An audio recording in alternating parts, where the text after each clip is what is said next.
Bismillahirrahmanirrahim. Assalamualaikum warahmatullahi wabarakatuh. Alhamdulillahi rabbil alamin. Wassalatu wassalamu ala asrafil anbiya'i wal mursalin.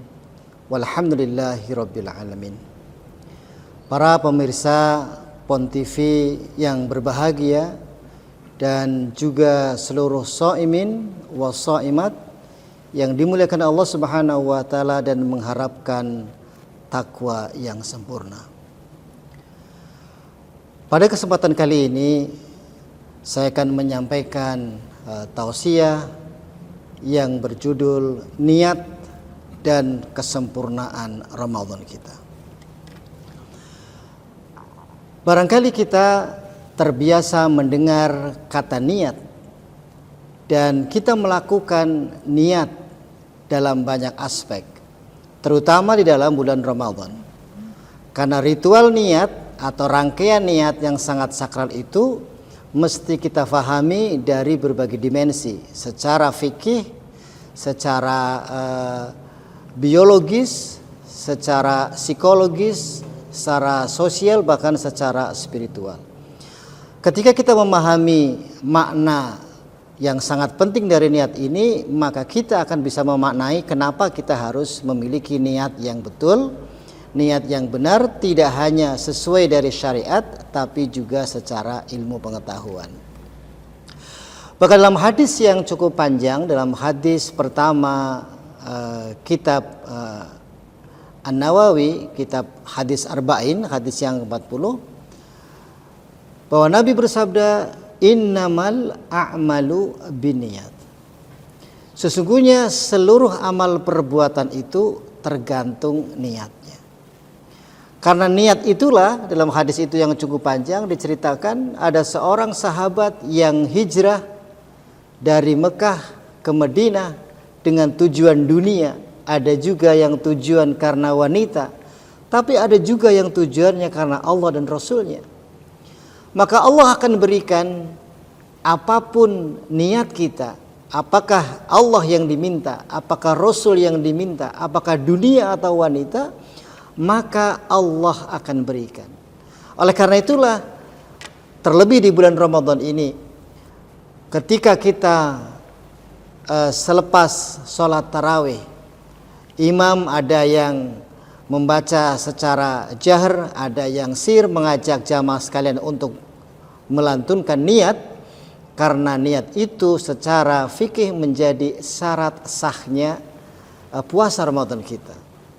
Dalam sebuah hadis dikatakan, wa man lam yubayyit as-siyama qabla qubulil fajri la siyamalah. Barang siapa yang tidak mengucapkan niat sebelum datangnya fajar, maka tidak ada puasa baginya. Berbeda dengan kita puasa sunnah. Kalau puasa sunnah seperti Rasulullah memberikan contoh, di siang hari pada saat-saatnya sarapan beliau tidak menemukan hidangan di atas meja makan, maka saat itu juga bisa langsung berniat untuk puasa sunnah. Tetapi puasa Ramadan khususnya akan menjadi batal Ramadan kita ketika tidak kita niatkan di awal Ramadan atau di awal malam. Secara teknisnya apakah harus diucapkan di malam hari atau di awal Ramadan? Karena mungkin ada asumsi kalau tiap malam takutnya ada yang terlupa, maka dua-duanya punya landasan hukum. Maka yang terpenting adalah kita menyampaikan niat, melafalkan niat, dan yang paling penting sebenarnya niat itu adanya di hati kita masing-masing, karena niat adalah urusannya dengan Allah Subhanahu wa taala. Setelah kita faham bahwa ini menjadi rukunnya puasa, syarat syahnya kita berpuasa Ramadan, maka kita akan lebih fahami lagi. Yang pertama dari sisi biologis, ya, bahwa ternyata menurut penelitian orang yang punya niat, ya, maka sebenarnya melakukan yang disebut sebagai mental programming atau memprogram otaknya.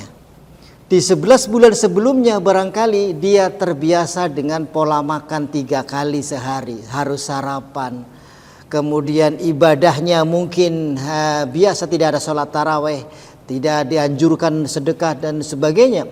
Tetapi ketika bulan Ramadan diniatkan, maka sebenarnya sedang menyiapkan mental kita, memprogram mental kita bahwa kita akan melakukan kegiatan yang berbeda dengan seperti biasanya. Maka ketika secara lisan sudah kita ucapkan niat, maka otak akan memprogramnya dan akan mempengaruhi ritme makan kita, hormon kita akan berubah, mental kita juga akan berubah, fisik kita juga mungkin akan berubah. Ya, oleh karena itulah yang pertama, ketika niat dilakukan dengan benar akan memberikan dampak secara biologis atau secara psikis. Selanjutnya, setelah mental memprogram, biasanya orang yang sudah punya niat yang kuat, dia akan lebih tahan terhadap kesulitan yang akan ditemui di hadapannya. Karena apa? Dia telah niat. Dia telah menyampaikan satu niat yang kuat bahwa hari ini dan 1 bulan mendatang saya akan berpuasa di bulan Ramadan. Maka dia atau kita orang yang berpuasa akan memaknai bahwa betul-betul niat itu harus dengan khusyuk kita ucapkan, karena akan punya pengaruh yang sangat luar biasa. Dalam hadis yang lain, Rasulullah SAW bersabda, inna fi jazatil mudghah, sesungguhnya di dalam badan manusia itu ada segumpal daging. Ya. Fa idza salahat salahat jasada kullu, fa idza fasadat jasada kullu, ala wahyal qalb. Dalam tubuh manusia ada segumpal daging, dan apabila segumpal daging itu baik, maka seluruh aktivitas fisiknya itu akan baik. Tapi apabila segumpal daging itu rusak, maka akan rusak semua seluruh aktivitas fisiknya. Apa itu? Yaitu qalb, yaitu hati. Iman, niat adanya di hati. Ketika kita di malam hari, bahkan diawali di bulan Rajab dan Sya'ban, seperti doa kita kepada Allah setiap sholat 5 waktu, Allahumma barik lana fi Rajab wa Sya'ban wa balighna Ramadan. Kita minta kepada Allah Subhanahu wa taala dipertemukan, diberkahi bulan Rajab dan bulan Sya'ban, dan diberkahi, ditemui dengan bulan Ramadan. Maka saat inilah kita bersyukur kita dijumpakan oleh Allah Subhanahu wa taala di bulan Ramadan. Oleh karena itu jangan sia-siakan Ramadan kita yang akan kita lalui di hari-hari mendatang. Tadi yang pertama adalah 2 efek dari manfaat secara biologis, ya. Yang kedua, manfaat secara psikologis, ya. Orang yang mengucapkan niat dengan benar disertai dengan pemahaman yang sahih tentang niat ini, maka akan punya dampak secara psikologis, ya.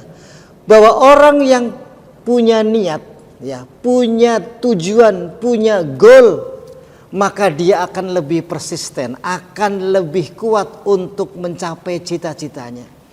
Orang yang punya cita-cita, orang yang punya niat, orang yang punya goal, orang yang sudah mengikrarkan di awal, dia akan lebih tahan dibandingkan penderitaannya. Dia akan tahan dengan lapar yang akan dia hadapi. Dia akan tahan dengan haus yang dia akan temui. Karena biasanya di bulan Ramadan cuaca itu akan sangat panas, seperti istilah Ramadan sendiri artinya panas. Jadi secara mental, ya, secara psikologis, orang yang berpuasa akan punya kekuatan yang lebih. Yang kedua, apa efek secara psikologis? Orang yang niatnya benar, memahami dengan sahih, maka dia bisa mengambil makna. Ketika dia sedang berlapar-lapar, dia karena hatinya lembut, maka dia bisa memaknai, ya Allah, betapa banyak orang yang sedang kelaparan, betapa banyak orang yang tidak memiliki hidangan seperti yang kita miliki ketika nanti dibuka puasa. Atau kita juga bisa merasakan, berempati betapa laparnya saudara-saudara kita yang nun jauh di sana yang sedang ditimpa musibah seperti di Palestina dan sebagainya. Maka kita secara psikologis akan punya efek, menjadi punya rasa empati dan memaknai apa yang kita lakukan. Selanjutnya, apa efeknya ketika kita memahami secara biologis, psikologis, secara sosial? Yang ketiga adalah ketika hati kita sudah lembut, bisa memaknai apa yang kita lakukan, maka kita akan tumbuh rasa empati, kita akan sedekah kepada orang lain, mendermakan apa yang kita miliki. Kita akan memberikan sedekah zakat dan bisa merasakan bagaimana penderitaan orang lain. Dan yang terakhir adalah yang paling puncak adalah efek secara spiritual. Kalau tadi di barangkali pembicara-pembicara sebelumnya mengatakan bahwa yang namanya takwa adalah sesuatu yang sangat mahal, sesuatu yang sangat berharga.